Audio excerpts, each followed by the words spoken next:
Hello friends. आज 31 जनवरी को SSC GD का फर्स्ट शिफ्ट का एग्ज़ाम समाप्त हो चुका है और उससे रिलेटेड जीके जीएस और हिंदी के लगभग 20 क्वेश्चन मुझे प्राप्त हुए और सारे क्वेश्चन वन बाय वन हम लोग यहाँ पे देखने वाले हैं।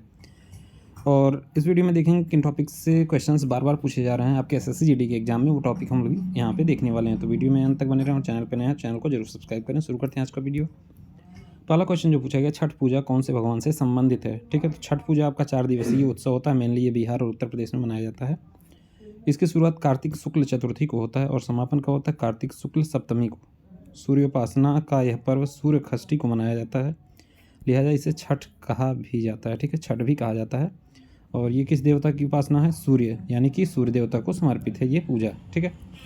नेक्स्ट, पंजाब का लोक नृत्य नहीं है। ठीक है, 4 ऑप्शन आपको दिए गए, 3 ऑप्शन में आपके पंजाब के लोक नृत्य थे, एक ही केवल नहीं था जिसको आपको मार्क करना था। ठीक है, तो ये हो जाएगा आपका लावड़ी। लावड़ी संगीत एक विधा है जो प्रमुख रूप से भारतीय राज्य महाराष्ट्र में प्रसिद्ध है। भांगड़ा, झूमर, लाउडरिंग, जूली, डंकरा, धूमल पुरुष लोक नृत्य, जबकि सामी, गिद्दा, जागो और किकली जो है महिला लोक नृत्य हैं। तो इनमें से कोई भी आपका 3 ऑप्शन दिया होगा, चौथा ऑप्शन नहीं होगा लोक नृत्य, और वही जो आपका करेक्ट आंसर था। ठीक है। नेक्स्ट क्वेश्चन पूछा गया था कि जम्मू कश्मीर के दूसरे राज्यपाल कौन बने हैं? ठीक है, तो जम्मू कश्मीर में से जब से धारा 370 हटा है उसके बाद से 2 राज्यपाल बन चुके हैं। ठीक है, उपराज्यपाल 2 बन चुके हैं। ठीक है, तो पहले उपराज्यपाल थे गिरीश चंद्र मुर्मू, उनके बाद जो है 7 अगस्त 2020 से वर्तमान में कौन है? अभी तक जो है मनोज सिन्हा वहाँ के उपराज्यपाल हैं। तो कौन उपराज्यपाल वर्तमान में है? वर्तमान मनोज सिन्हा है। ठीक है। नेक्स्ट क्वेश्चन पूछा गया था कि नागालैंड की महिला जो राज्यसभा की सदस्य बनी है। ठीक है, तो ये कौन है? एस फांगनोन कोन्याक नागालैंड की पहली महिला राज्यसभा सांसद बनी है। ठीक है, और ये किससे संबंधित है? बीजेपी की नेता हैं। नागालैंड से भाजपा उम्मीदवार एस फांगनोन कोन्याक नागालैंड से संसद बनने वाली दूसरी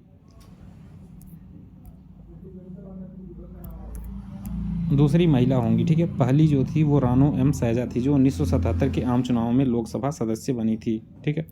नेक्स्ट क्वेश्चन संविधान संशोधन से पूछा गया। संविधान संशोधन कौन सा जो है संविधान संशोधन आपका है जो कि अनुसूचित जाति तथा अनुसूचित जनजाति समुदायों के आरक्षण को जो है 10 वर्ष के लिए बढ़ा दिया गया था जिसके अकॉर्डिंग। ठीक है, तो ये संविधान संशोधन बिल 126वां संविधान संशोधन बिल था जो कि लोकसभा से पास हो गया। बिल में लोकसभा और राज्यसभा विधानसभाओं में अनुसूचित जाति तथा अनुसूचित जनजाति समुदायों के आरक्षण को 10 वर्ष बढ़ाने का प्रावधान इसमें किया गया था। फिलहाल आरक्षण 25 जनवरी 2020 को समाप्त हो रहा था। उसके बाद जो है बिल में इसे 25 जनवरी 2030 तक, ठीक है, कब समाप्त होने वाला था? 2020 में, लेकिन ये 2030 तक के लिए बढ़ा दिया गया। ठीक है, वहीं संसद में एंग्लो इंडियन कोटे को भी खत्म करने का बिल में प्रावधान किया गया। ठीक है, तो अब एंग्लो इंडियन को नॉमिनेट नहीं किया जा सकता है, जो कि 2 एंग्लो इंडियन को नॉमिनेट करने का वो दिया गया था, लेकिन अब वो जो है नॉमिनेशन नहीं किया जा सकता है। ठीक है, बता दें कि 70 साल से इस समुदाय के 2 सदस्य सदन में प्रतिनिधित्व करते आ रहे थे। ठीक है, तो अब जो है ये एंग्लो इंडियन को नॉमिनेट नहीं किया जा सकता है। ठीक है, हरित क्रांति की शुरुआत किस वर्ष हुई थी? तो ये शुरू हुआ था 1965 से 68 में। भारत में जो है ये बात कर रहे हैं, भारत में हरित क्रांति की शुरुआत 1965 से 68 में हुई थी। इसमें जो है उच्च उपज देने वाली किस्म HYV के बीज जो है विकसित करने का भारतीय हरित क्रांति एम एस स्वामीनाथन के दिमाग की उपज थी। ठीक है, भारत में जो हरित क्रांति ग्रीन रेवोल्यूशन था ये जो है एम एस स्वामीनाथन के दिमाग की उपज थी।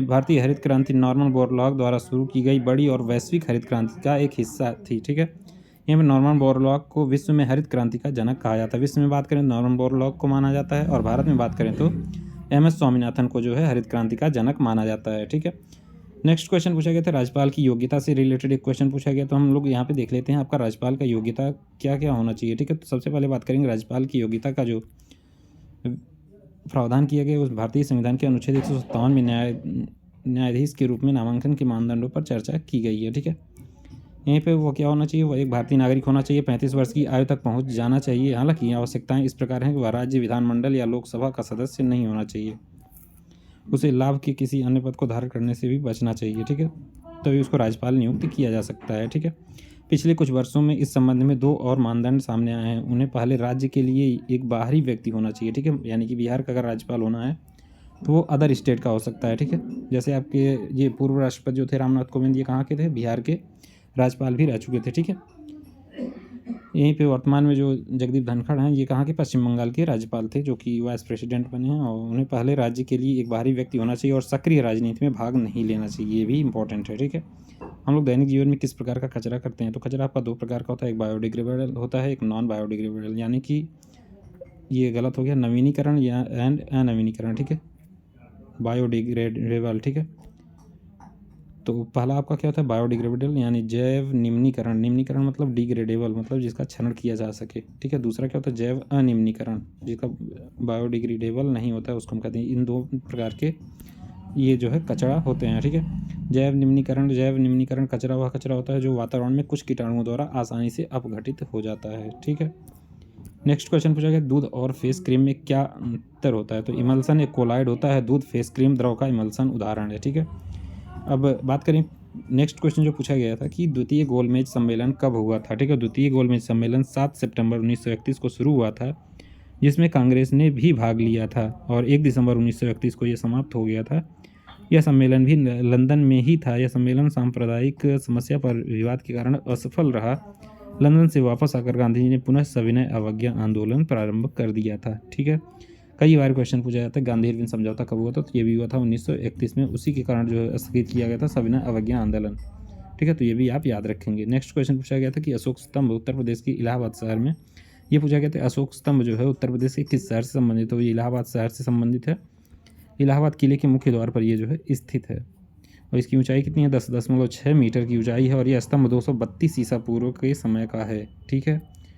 नेक्स्ट क्वेश्चन पूछा गया था कि पृथ्वी की ऊपरी परत कौन सी है। तो क्रस्ट जो है पृथ्वी की पहली परत होती है, क्रस्ट इस तरीके से आपका पृथ्वी है, ये सबसे आउटर है, क्रस्ट है, फिर ये जो है मेंटल है, और ये जो है कोर है, ठीक है। इसमें फेरस और निकिल होता है, ठीक है, ये भी आप याद रखेंगे। जबकि कोर पृथ्वी की बाहरी परत है जहां मानव जीवन मौजूद है, ठीक है। लिथोस्फेयर क्रस्ट और ऊपरी मेंटल से बना होता है, ठीक है। पृथ्वी की परत लगातार एक दूसरे के संपर्क में रहती हैं, और क्रस्ट और मेंटल की ऊपरी भाग एकल भूगर्भिक इकाई का हिस्सा है, जिसे क्या कहते हैं, लिथोस्फेयर कहते हैं। तो ये भी आप याद रखेंगे, ठीक है, लिथोस्फेयर कहते हैं। नेक्स्ट 1970 से 80 की हरित क्रांति के का मुख्य उद्देश्य क्या था। क्वेश्चन पूछा गया था कि इसका मूल उद्देश्य क्या था। तो इसका मूल उद्देश्य था केवल इतना था कि कृषि उत्पादकता को 2 गुना वृद्धि करना था, ठीक है। तो इंपॉर्टेंट है आप लोगों के लिए। ये सारे क्वेश्चन आज के आपके एग्जाम में फर्स्ट शिफ्ट में पूछे गए थे, और ऐसे इंपॉर्टेंट वीडियो एनालिसिस के लिए यूट्यूब चैनल को जरूर सब्सक्राइब करें। Thank you.